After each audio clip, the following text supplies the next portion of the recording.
بسم اللہ الرحمن الرحیم الصلاۃ والسلام علیک یا سیدی یا رسول اللہ وعلی علیک و اصحابک یا نور اللہ اللہم صلی علی محمد کما تحب و ترضی له۔ خوش نصیب ہیں وہ لوگ جو درود شریف پڑھتے ہیں، استغفار کرتے ہیں، ذکر و اذکار کرتے ہیں، درود و سلام کے ساتھ ساتھ نماز، سنت، قرآن کے پابند ہیں۔ اور اس سے بھی زیادہ خوش نصیب وہ لوگ ہیں جب وہ یہ ذکر کرتے ہیں اور ان کی کیفیت نہ ہو تو انہیں تکلیف پہنچتی ہے کہ اللہ کا کلام پڑھ رہے ہیں تو لطف کیوں نہیں آ رہا، کلام الہی پڑھ رہے ہیں تو کیفیت کیوں نہیں بن رہی۔ جبکہ اگر کوئی ڈرامہ بھی دیکھیں تو سیڈ سین پر ہم سیڈ ہو جاتے ہیں، رونا بھی شروع کر دیتے ہیں۔ گھر میں کوئی چھوٹا موٹا مسئلہ ہو جائے تو اس پر ہمیں اداسی بھی ہو جاتی ہے، پریشانی بھی لاحق ہو جاتی ہے۔ کوئی خوشی کا ماحول ہو تو دل خوش ہو جاتا ہے۔ تو کیفیت بہت ضروری ہے۔ جب زندگی کے معمولات کے ساتھ کیفیت جڑی ہوئی ہے،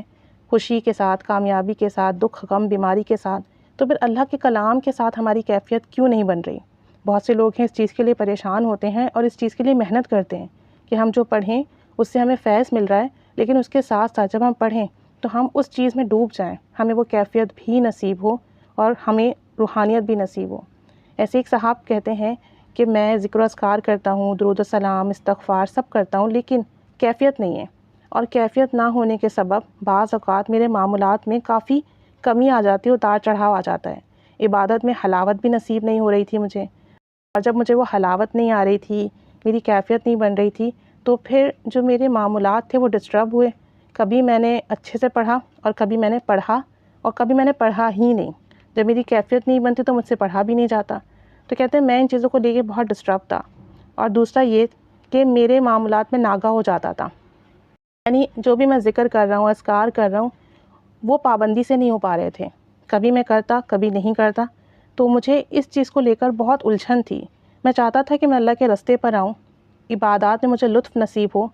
حلاوت نصیب ہو اور مستقل مزاجی ملے، اور میں جو بھی عمل کروں اس پہ پابندی اختیار کروں۔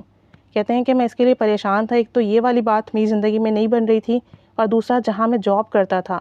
وہاں بہت مصروفیت تھی، اتنا کام تھا وہاں پر کہ اس کی وجہ سے بعض اوقات میں نماز بھی ادا نہیں کر پاتا، اور جب گھر آتا تو اتنی تھکن ہوتی کہ جو میرے رات کے اذکار تھے وہ بھی جو ہے معمول کے مطابق ادا نہیں ہو پاتے۔ تو کہتے ہیں میں ان دونوں چیزوں کو لے کے بہت ڈسٹرب تھا، اور یہی اندر ہی اندر مجھے تکلیف دے رہی تھی۔ کسی نے مجھے یہ بتایا کہ سورہ اخلاص اور سورہ فاتحہ پڑھنا شروع کر دیں آپ، اور جن صاحب نے مجھے یہ بتایا اور جہاں انہوں نے سنا، غالباً انہیں کسی نے بتایا تھا یا انہوں نے کہیں سنا تھا یا پڑھا تھا کہ اگر آپ سورہ فاتحہ بسم اللہ الرحمن الرحیم کے ساتھ پڑھیں ملا کر، اور 3 دفعہ سورہ اخلاص پڑھیں اور اول آخر 3 بار درود شریف پڑھ لیں، کوئی سا بھی، تو انہوں نے بتایا کہ مجھے یہ بتایا گیا تھا کہ اگر کوئی شخص اس طرح پڑھے تو اس کی ہر حاجات پوری ہوتی ہے، اور وہ جو دعا مانگتا ہے وہ قبول ہوتی ہے، اور جس مقصد کے لیے پڑھتا ہے اس میں کامیابی ہوتی ہے۔ اور کہتے ہیں کہ مجھے اس طرح پتہ چلا کہ جب ہم 3 دفعہ درود پاک پڑھتے ہیں، 1 دفعہ سورہ فاتحہ پڑھتے ہیں بسم اللہ الرحمن الرحیم الحمد للہ رب العالمین، اس طریقے سے بسم اللہ کے میم کو الحمد کے لام سے ملا کر، اور پھر 3 دفعہ سورہ اخلاص پڑھتے ہیں ہر بار بسم اللہ کے ساتھ، اور آخر میں 3 دفعہ درود شریف پڑھتے ہیں، تو یہ 1 دفعہ کاؤنٹ ہوا، یہ پوری پڑھائی 1 دفعہ کاؤنٹ ہوئی۔ تو اس طرح سے 41 ٹائمز پڑھنا ہے، 41 بار پڑھنا ہے۔ تو کہتے ہیں مجھے پتہ چلا کہ اس طرح پڑھیں گے آپ تو یہ آپ کا 1 نصاب مکمل ہوگا، اور 1 سٹنگ میں بیٹھ کے پڑھنا ہوگا۔ اور جب آپ 1 سٹنگ میں بیٹھ کے پڑھیں گے، باوضو پڑھیں گے، اور آپ نے 1 نصاب مکمل کر لیا، اس کے بعد آپ جو دعا مانگیں گے آپ کی وہ دعا 100% قبول ہوگی۔ اگر بیماری ہے تو وہ شفا سے بدلے گی، ناکامی ہے تو کامیابی سے بدلے گی، غربت ہے تو مال و دولت اسباب سے بدل جائے گی، اور وہ اگر آپ غمزدہ ہیں، پریشان ہیں، تو وہ خوشیوں سے بدل جائے گا۔ کہتے ہیں کہ جنہوں نے مجھے بتایا تھا نا، اتنے کامل یقین سے بتایا تھا، ان کی آواز میں، ان کے لہجے میں اتنا کامل یقین تھا، اتنا ٹھوس ان کا لہجہ تھا کہ سنتے ہی میرے دل پر اس بات کا اثر ہوا، اور میں نے سوچا کہ میرے معمولات جتنے بھی بے ترتیب ہوں اور جتنی ہی مجھے پریشانی لاحق کیوں نہ ہو، مجھے یہ عمل کرنا چاہیے، چاہے جتنی ہی دیر کیوں نہ لگے۔ تو کہتے ہیں کہ جب میں نے اس عمل کے بارے میں سوچا اور ان صاحب کے بتانے کے انداز سے مجھے یقین ہوا کہ 100% کام کرے گا، تو میں نے یہ کیا۔ بہت دیر لگی مجھے کرنے میں، اور لیکن میں نے بہت توجہ دھیان سے کیا، اور ساتھ ساتھ جو ہے وہ ایک ہی سٹنگ میں کیا، باوضو کیا۔ اور جب میں نے یہ عمل کیا اس کے بعد میں نے سوچا کہ میری سب سے بڑی حاجات کون سی ہے، سب سے بڑی خواہش کون سی ہے جو میں اب دعا میں مانگوں۔ تو جب میں نے غور کیا تو مجھے پتہ چلا کہ میری سب سے بڑی حاجات تو یہی ہے، سب سے بڑی خواہش تو یہی ہے کہ میری عبادت میں حلاوت نہیں ہے، مجھے حلاوت نصیب ہو جائے، کیفیات نصیب ہو جائیں جب میں کچھ بھی ذکر کروں، اور ساتھ ساتھ جو میری irregularity ہے، یعنی کہ میں پابندی سے نماز اور پابندی سے جو ذکر و اذکار ہیں، دعائیں ہیں، وہ نہیں پڑھ پاتا، میرے معمولات کافی بے ترتیب ہیں، تو میری سب سے بڑی خواہش اور پہلی خواہش تو یہی ہے کہ اللہ تعالیٰ مجھے اپنی راہ میں قبول کر لے۔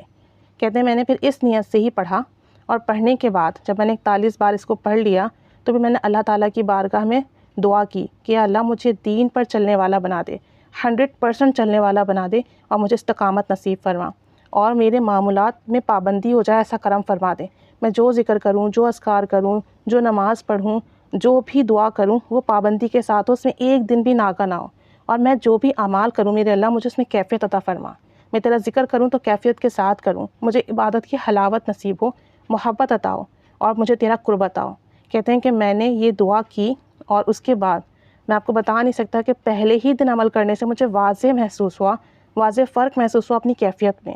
اور آپ یقین کریں گے کہ وہ دن ہے اور آج کا دن ہے، آج تک میرے معمولات میں ناغہ نہیں، میں نے جو ذکر و اذکار طے کیے ہیں، جو دعائیں ہیں، جو میرے ہیں اعمال ہیں، ان میں ایک دن بھی ناغہ نہیں ہوا، اور ان اعمال کے ساتھ مجھے کیفیت نصیب ہوتی ہے۔ میں جب کچھ بھی ذکر کرنے بیٹھوں، درود پڑھوں، استغفار پڑھوں، دعا کروں، نفل پڑھوں، ان میں کیفیت ہوتی ہے، اور وہ کیفیت، وہ لطف، وہ حلاوت میں لفظوں میں بیان نہیں کر سکتا، اور وہ سب مجھے جو عطا ہوا ہے، جو روحانیت عطا ہوئی ہے، وہ اس عمل کی برکت سے عطا ہوئی ہے۔ اور اس کے ساتھ ساتھ میں نے یہ دعا بھی کی تھی کہ یا اللہ میں جہاں ملازمت کرتا ہوں، جہاں میری جاب ہے، وہاں بہت کام ہے، اتنی مصروفیت ہوتی ہے کہ میں نماز بھی صحیح سے ادا نہیں کر پاتا، اور جب میں گھر آتا ہوں میں بہت تھک جاتا ہوں، تو یا اللہ مجھے آسان رزق عطا فرما، خیر و عافیت والا ایسا رزق عطا فرما جس سے مجھے وقت ملے، فرصت ملے، اور میں تیرا زیادہ ذکر کر سکوں، اور میں تیری زیادہ عبادت کر سکوں، اور جو میرے معمولات ہیں وہ ترتیب سے چلتے رہیں۔ کہتے ہیں کہ اس عمل کو کچھ عرصے میں لگاتار کرتا رہا، اور یہی دعائیں مانگتا رہا، اللہ کریم نے میرے لیے کاروبار کے اسباب بنا دیے، کچھ دوست احباب کے ذریعے سے ایسا کرم ہوا کہ ہمارے کاروبار کے اسباب بنے، اور پھر میں نے ملازمت چھوڑ دی، وہاں میں نے ریزائن کیا، اور اس کے بعد اپنا بزنس شروع کیا، اور الحمدللہ اس عمل کی برکت سے میرا بزنس بہت اچھا چل رہا ہے۔ اللہ تعالیٰ نے مجھے میرے بزنس سے، کاروبار سے بہت عطا کیا، کامیابی ملی، ترقی ملی، وقت میں برکت ملی، اور ساتھ ساتھ جو ہے رزق و مال کی فراوانی ہوئی، اور اب میرے پاس اتنا وقت ہوتا ہے کہ میں الحمدللہ اب میرے پاس اتنا وقت ہوتا ہے کہ اپنے ذکر و اذکار ٹائم پر کرتا ہوں، ان میں ناغہ نہیں ہوتا، اور نہ ہی مجھے وہ تھکاوٹ محسوس ہوتی ہے جو جاب میں ہوتی تھی، اور نہ ہی اتنی مصروفیت ہوتی ہے، اور پھر ساتھ ساتھ میرے وقت میں بہت برکت ہو گئی ہے۔ تو کہتے ہیں کہ یہ عمل میرے لیے ایسا ہے کہ جب جو سوچوں، جو دل میں خواہش آئے، اور پھر یہ عمل کر کے دعا کروں تو 100% عطا ہوتا ہے۔ اور کہتے ہیں کہ میرا سب سے بڑا مسئلہ تو یہی تھا کہ میرے پاس عبادت تو تھی، حلاوت نہیں تھی، عبادت تھی، کیفیت نہیں تھی، دعا تھی، قبولیت نہیں تھی، لیکن جب یہ عمل کیا تو عبادت کی حلاوت نصیب ہوئی، دعا کی قبولیت نصیب ہوئی، اور کامیابی ملی، اور جو چاہا وہ ملا، اللہ کا قرب ملا، اور میرے لیے سب سے بڑی بات یہی ہے کہ میرے پاس رب کا قرب ہے، جب میں اس کا ذکر کرتا ہوں تو میری کیفیت بنتی ہے، اور مجھے اس ذکر میں خوشی محسوس ہوتی ہے۔ ذکر اذکار میرے لیے بوجھ نہیں ہے کہ مجھے یہ ہر حال میں کرنا ہے، بلکہ ذکر اذکار میرے لیے نور ہے، روشنی ہے، اور اس میں الحمدللہ اللہ کریم نے مجھے بہت عطا کیا، روحانیت نصیب ہوئی، رزق عطا ہوا، مال عطا ہوا، برکت عطا ہوئی۔ تو کہتے ہیں کہ یہ عمل میرے لیے ایسا عمل ہے کہ بس دل میں کوئی بات آتی ہے، اسے کر کے دعا کرتا ہوں، میری دعا 100% قبول ہوتی ہے، الحمدللہ ثم الحمدللہ۔ تو دیکھیں تو کتنی بڑی بات ہے، ہم تو دنیاوی معاملات کے لیے اللہ سے مانگتے ہیں کہ قرض ادا ہو جائے، بیماری ٹھیک ہو جائے، پریشانیاں ختم ہو جائیں، شادی ہو جائے، روزگار میں اضافہ ہو، مال و اسباب میں اضافہ ہو، لیکن ان صاحب نے یہ عمل کیا تو اس لیے کیا کہ عبادت میں حلاوت نصیب ہو جائے، پابندی نصیب ہو جائے، اور جو ہے معاملات میں